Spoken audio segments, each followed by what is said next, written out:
আমি আপনাদের সামনে পবিত্র কোরআনের সূরা আলাকের 5টি আয়াত তেলাওয়াত করেছি।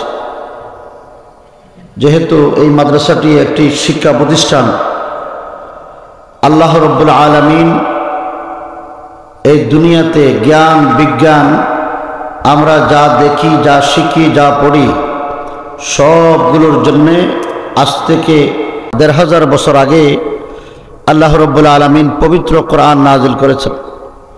এই কোরআন নাজিল করার সময় সর্বপ্রথম আল্লাহ ইকরা দিয়ে শুরু করেছেন। ইকরা তো পড়ো।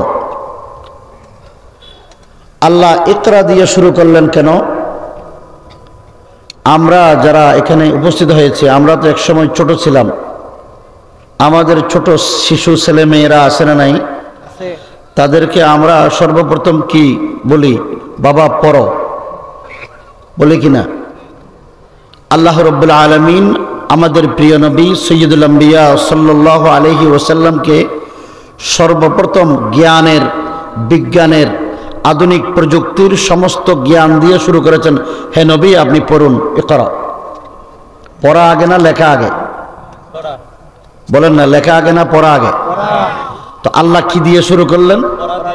পড়া দিয়ে শুরু করেছেন। এখন কি পড়ব? আল্লাহ তাআলা বলেন বিসমি রাব্বিকাল্লাযী খালাক। ওই পড়া পড়ো যেই পড়া মধ্যে তোমার রবের নাম আছে। তোমার রবের নাম নিয়ে যেই পড়া পড়ানো হয় সেই পড়াটাই তুমি পড়ো। আপনারা বলেন তো আমাদের রব কে? আল্লাহ। আর একটু জোরে করে কোন কে? আল্লাহ। কোনো সন্দেহ আছে? আমরা আমাদের স্রষ্টা আল্লাহ, ঠিক না বেঠিক? কেউ যদি সন্দেহ করে আমাদের স্রষ্টা আল্লাহ নয়, ঈমান থাকবে? এখন এক শ্রেণী বের হয়েছে, আমরা আল্লাহর সৃষ্টি নয়, আমরা ন্যাচারাল প্রাণী, আমাদের আগে বানর ছিল, এরকম নাকি? এই বানর ছিল, এই বিশ্বাস যারা করে তাদের ঈমান আছে? আমার মনে হয় তাদের পূর্বপুরুষ কেউ না কেউ বাঁদর ছিল, না হলে এই বাঁদরগুলো বান্দরামি করার জায়গা ৯২% মুসলমানের দেশে পাইছে, অন্য কোথাও পাই নাই, ঠিক কিনা? এই বাঁদরগুলোকে সোজা করা দরকার। সোজা করতে হলে এদেশের উলামায়ে কেরাম, নায়েবে রাসূলগণ যা বলে তা এদেশের সাধারণ মানুষ মুসলমানদের মানতে হবে, ঠিক না বেঠিক? আমি আপনাদেরকে জিজ্ঞাসা করি, আমাদের ছেলে মেয়েগুলো লেখাপড়া শিখে বড় হয় কিনা? বড় হওয়ার পর তারা আধুনিক জ্ঞান বিজ্ঞান শিখে, ঠিক না বেঠিক? MA পাস করে BCS ক্যাডার হয়, ডাক্তার হয়, ইঞ্জিনিয়ার হয়, ঠিক কিনা? আপনারা বলেন তো, ক্লাস 1 থেকে MA পাস করা পর্যন্ত, BCS ক্যাডার হওয়া পর্যন্ত, ডাক্তার হওয়া পর্যন্ত, ইঞ্জিনিয়ার হওয়া পর্যন্ত, ব্যারিস্টারেট ল পড়া পর্যন্ত সমস্ত বই পুস্তক যা পড়লো, যা শিখলো, সবগুলো মা বাবার কবরের পাশে গিয়ে তেলাওয়াত করলে সওয়াব হবে?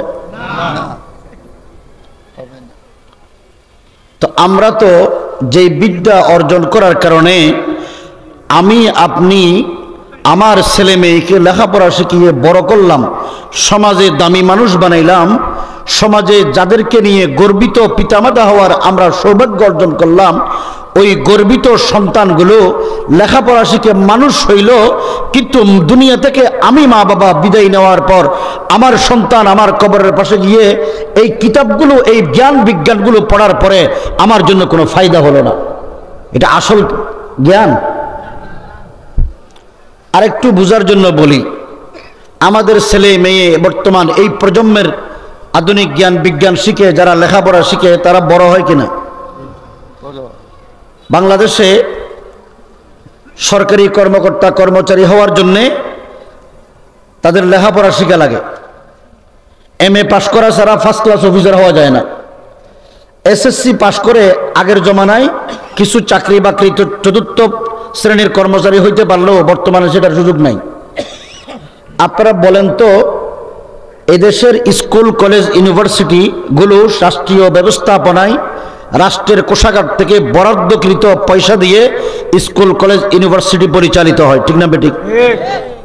এই স্কুল কলেজ ইউনিভার্সিটিগুলো আমার আপনার ট্যাক্সের পয়সা সরকারি কোষাগারে যায়, এই কোষাগার থেকে সরকার বরাদ্দ দেয়, এখান থেকে স্কুল কলেজ ইউনিভার্সিটির ছাত্রছাত্রী, শিক্ষক শিক্ষিকা এবং অবকাঠামোগত উন্নয়নের ব্যবস্থা সরকার করেন।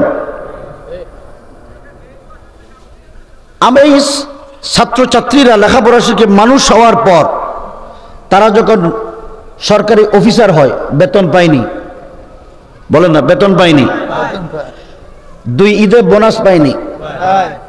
অফিসার যদি বড় হয়, ডিসি এসপি হয়, পুলিশ ওসি হয়, ইউএনও হয়, সচিব হয়, সরকারি বাড়ি গাড়ি সুযোগ সুবিধা পায়নি। বুঝে গুনে কইেন পায়নি। বিদেশে গেলে সরকারে খরচ দেয়নি। এই অফিসারগুলো ঘুষ খায়নি? নাই। আপনাদের এলাকায় নাই ঘুষ? নাই। ঘুষ হালাল না হারাম? জোরে করে কোন হালাল না হারাম? বাংলাদেশের আইনও ঘুষ হারাম, ইসলামের বিধানও ঘুষ হারাম। বাংলাদেশের আইনে কি ক্রিমিনাল অ্যাক্ট অনুযায়ী যারা ঘুষ খায়, যারা ঘুষ দেয়, যারা ঘুষের সাক্ষী হয়, সামনাসামনি হাতে নাতে ধরা পড়লে তাদের 14 বছরের জেল। এই আইন আমাদের অফিসাররা জানে কিনা? জানে।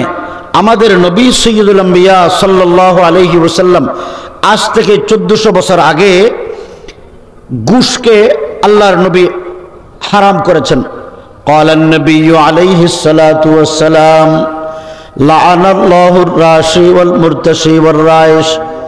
আল্লাহর হাবিব সৈয়দুল আম্বিয়া সাল্লাল্লাহু আলাইহি ওয়াসাল্লাম ইরশাদ করেন, আমার উম্মতের ওই সমস্ত নরনারী যারা ঘুষ খায়, যারা ঘুষ দেয়, যারা ঘুষের সাক্ষী হয়, সকলের উপর আল্লাহ লানত।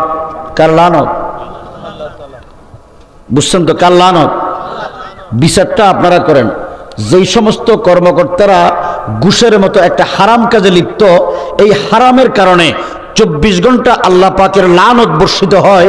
এই যেই সমস্ত ঘুষখোর কর্মকর্তাদের মাধ্যমে আল্লাহ এই জমিনে, পবিত্র জমিনে উলামায়ে ইকরাম, যেখানে লক্ষ লক্ষ আলেম, লক্ষ লক্ষ হাফিজ, মুহাদ্দিস, মুফাসসির, আল্লাহওয়ালা, বুজুর্গ, দিনদার, মুত্তাকি, নামাজি, তাহাজ্জুদ গুজার মানুষ, যেই দেশের জমিন আল্লাহু আকবরের ধ্বনিতে আল্লাহ আমরা ঘুম থেকে জাগ্রত হই, যেই দেশের মানুষ আল্লাহু আকবর এশারের নামাজ পড়ে, যারা ঘুমায়, যারা আল্লাহু আকবরের ধ্বনিতে সূর্য অস্ত যায়, সেই দেশের পবিত্র জমিনে যারা ঘুষের মতো একটা হারাম কাজে লিপ্ত, ওই হারামখোর কর্মকর্তাদের মাধ্যমে বাংলাদেশে কোনোদিন শান্তি হবে? শান্তি আসবে? এখন তো আমরা শান্তি তালাশ করি এদের কাছে।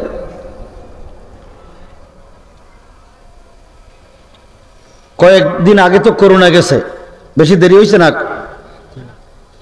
করোনা কি কেউ দেখছে? আজকে বাংলাদেশটা পবিত্র মুসলমানের দেশ, এমন কোন প্রশাসনিক সেক্টর নাই যেই সেক্টরে ঘুষ নাই, ঠিক না বেঠিক?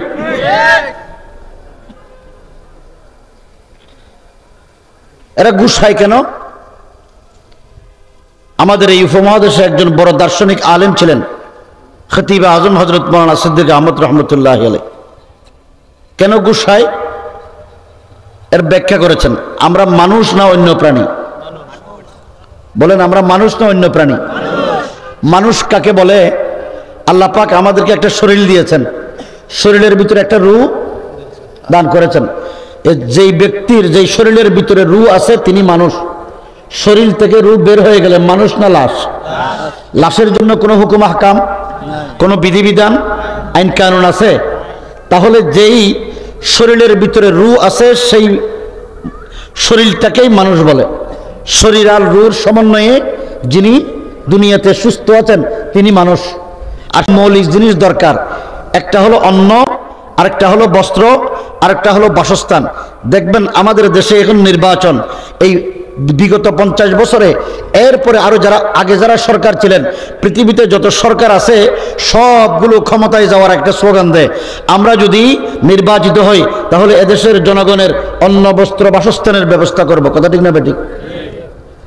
হযরত খতিব আজম রহমতুল্লাহ আলাইহি বলেন, একটা মানুষ ভালো থাকার জন্যে, সুস্থ থাকার জন্যে 3টা জিনিস দরকার। একটা হলো অন্ন, আরেকটা হলো বস্ত্র, আরেকটা হলো বাসস্থান। এই অন্ন বস্ত্র বাসস্থানের ব্যবস্থা আমার দেশের শিক্ষা ব্যবস্থার ভিতরে আছে। মানুষের যে একটা রূহ আছে, রূহকে সুস্থ রাখা, রূহকে ভালো রাখা, রূহ পরিশুদ্ধ রাখার কোনো ব্যবস্থা বর্তমান বাংলাদেশের শিক্ষা ব্যবস্থার ভিতরে নেই। ঠিক না বেঠিক? আজকে একটা মানুষ শরীর সুস্থ রাখার জন্য অন্ন বস্ত্র বাসস্থানের ব্যবস্থা কিভাবে করবে? সুদের টাকা দিয়ে করবে, ঘুষের টাকা দিয়ে করবে, রাষ্ট্রের সম্পদ লুট করে করবে, জনগণের সম্পদ লুট করে করবে, মানুষের ফাইল আটকিয়ে লক্ষ লক্ষ টাকা মানুষের পকেট থেকে বের করে জোর জবরদস্তি করে ঘুষের মাধ্যমে নিবে। হারামের টাকা ইনকাম করার কারণে এই হারামখোর কর্মকর্তারা এদেশের জনগণের কাছ থেকে রাষ্ট্রের সম্পদ লুট করে জোর জবরদস্তি করে নেওয়ার কারণে আজকে বাংলাদেশে এই সমস্ত ঘুষখোর কর্মকর্তাদের ছেলে মেয়েগুলো নাস্তিক আর বেঈমান হচ্ছে।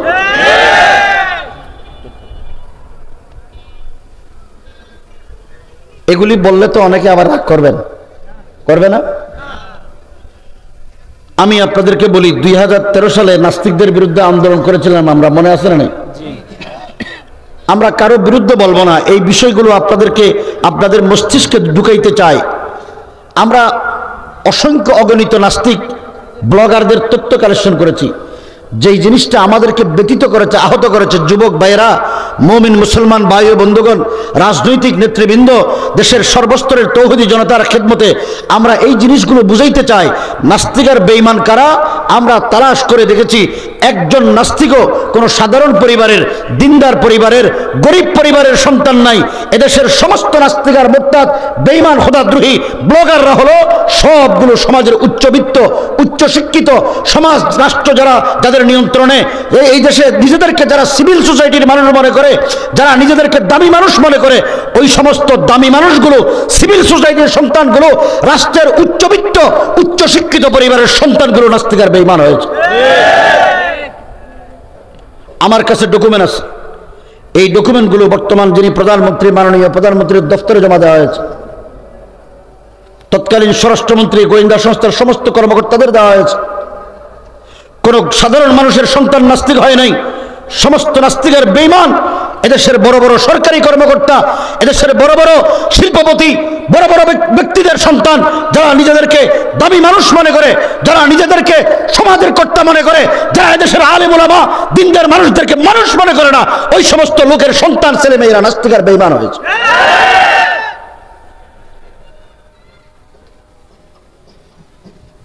বর্তমান বাংলাদেশে আদান হচ্ছে না, মাইকের আওয়াজ।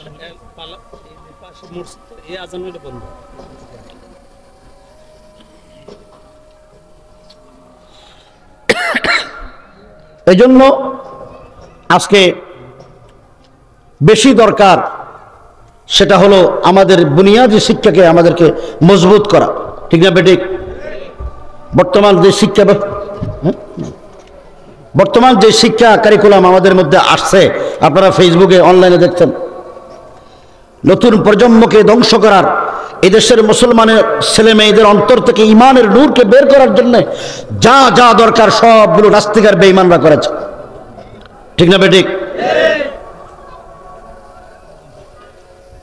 গত পরশুদিন 1 তারিখ বই বিতরণ অনুষ্ঠান হয়েছে। আমি সমস্ত মুসলমান ভাইদের, এদেশের আবাল বৃদ্ধ বনিতা, সকল শ্রেণীর মুসলমান নারী পুরুষ সবাইকে আহ্বান করব, আমি আপনি মুসলমান, আমার ছেলে মেয়েরা মুসলমান হলেই আমি ইসলামের অনুসারী হতে পারবো। আমাদের ছেলে মেয়েগুলো যদি শিক্ষা কারিকুলামের মাধ্যমে নাস্তিক আর বেঈমান হয়, খোদাদ্রোহী হয়, মুসলমান হিসেবে পরিচয় দেওয়ার জন্য কোনো সুযোগ থাকবে না।